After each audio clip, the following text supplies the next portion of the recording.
Hello everyone. Today let's talk about the writer Christopher Marlowe. Christopher Marlowe, 1564-1587.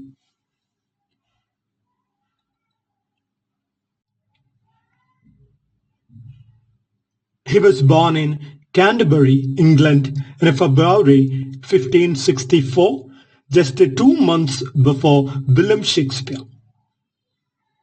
He is the son of John Marlowe, a shoemaker, and Catherine Arthur. Despite his modest background, he received a good education.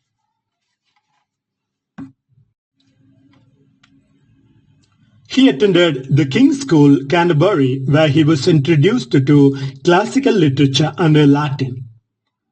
In 1580, he won a scholarship to Corpus Christi College, Cambridge, where he studied theology, philosophy, and classical languages. Cambridge initially hesitated to grant him a master's degree in 1587, possibly due to his long absences and also because of suspicions that he had converted to Catholicism. However, Queen Elizabeth's Privy Council intervened on his behalf, implying that he had been serving the crown in some covert capacity.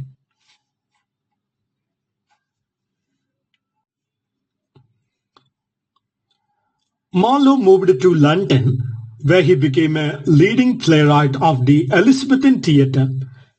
His plays were performed by companies such as the Admiral's Men, led by actor Edmund Alleyn, who played most of Marlowe's tragic heroes. Marlowe was more popular than Shakespeare during his lifetime. While Shakespeare's fame grew after Marlowe's death, during their lifetime, Marlowe was the bigger literary star. His plays, particularly Dr. Faustus and Tamburlaine, were widely acclaimed and set the stage for later Elizabethan drama.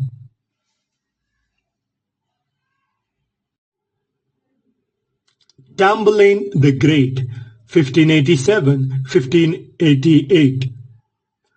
A two-part play about Tamburlaine, a Scythian shepherd who rises to power through conquest.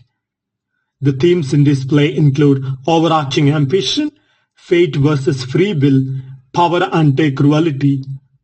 And the play is known for its grand poetic language and a dramatic intensity. The next work is Dr. Faustus, 1592. This play is based on Faust legend. It tells the story of Dr. Faustus, a scholar who sells his soul to the devil, that is Mephistopheles, in exchange for knowledge and power. The themes shared in this play include hubris, the limits of human ambition, sin, redemption, and damnation. The play includes one of the most famous monologues in English drama. Was this the fate that launched 1,000 ships and burned to the topless towers of Ilium?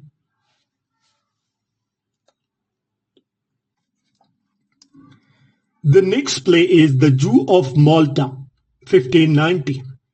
It's a dark revenge tragedy about Barabbas, a Jewish merchant who uses deception and murder to achieve his goals.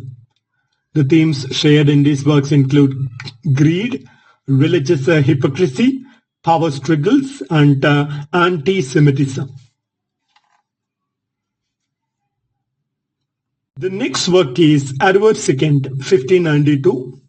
It's a historical drama about King Edward II and his tragic downfall due to his favoritism towards Piers Gaveston and his conflicts with the nobility. It is one of the first English history plays to focus on a monarch's personal and emotional struggles. The themes include power, betrayal, sexuality, and fate.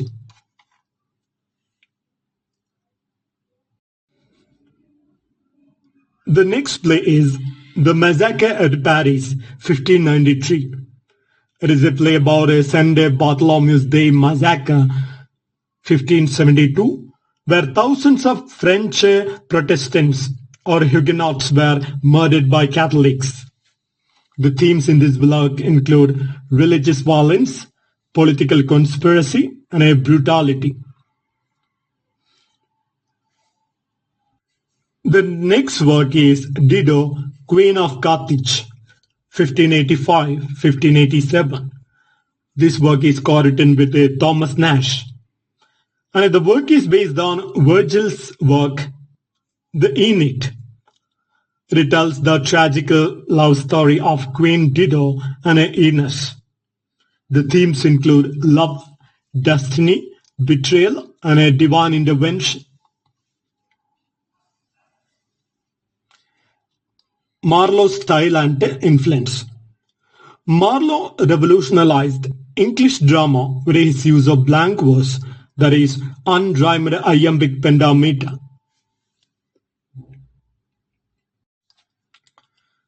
Marlowe's protagonists were larger-than-life characters driven by ambition, known as Marlowean heroes.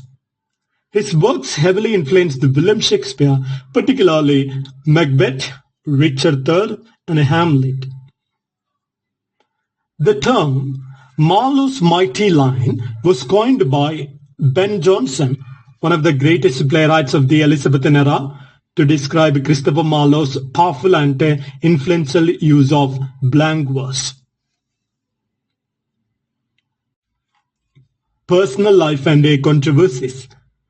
Marlowe was notorious for his unorthodox views and a rebellious nature. Atheism and heresy. Marlowe was accused of being an atheist and questioned religious beliefs, which was dangerous in Elizabethan England. In 1593, a warrant was issued for Marlowe's arrest due to allegations that he was an atheist and a blasphemer. Atheism was a serious crime at that time, punishable by execution. A fellow playwright, Thomas Kidd, was tortured into giving testimony against Marlowe. Marlowe's play, Dr. Faustus, was believed to be cursed. Early performances of Dr. Faustus reportedly involved unexplained supernatural occurrences. Some actors claimed that real devils appeared on stage during performances, terrifying the audience and their cast members.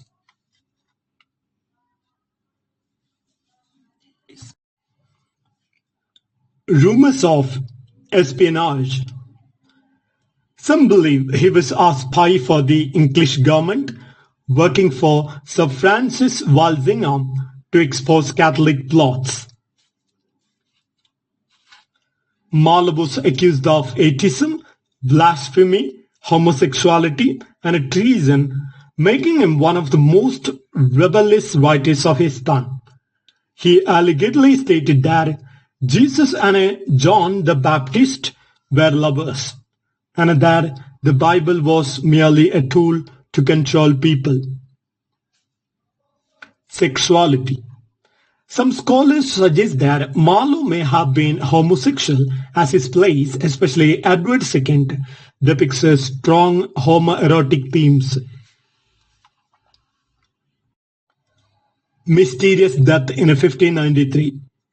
On May 30, 1593, Marlowe was killed in a tavern in Deptford, London, by Incrum Fraser, allegedly during a quarrel over a bill. The official reason given was self-defense, but there are many conspiracy theories. He was assassinated due to his atheist views or political ties. His death was staged and he escaped to live in exile. So these are some of the conspiracies. Marlowe's poetic and dramatic innovations paved the way for Shakespeare and other Elizabethan dramatists.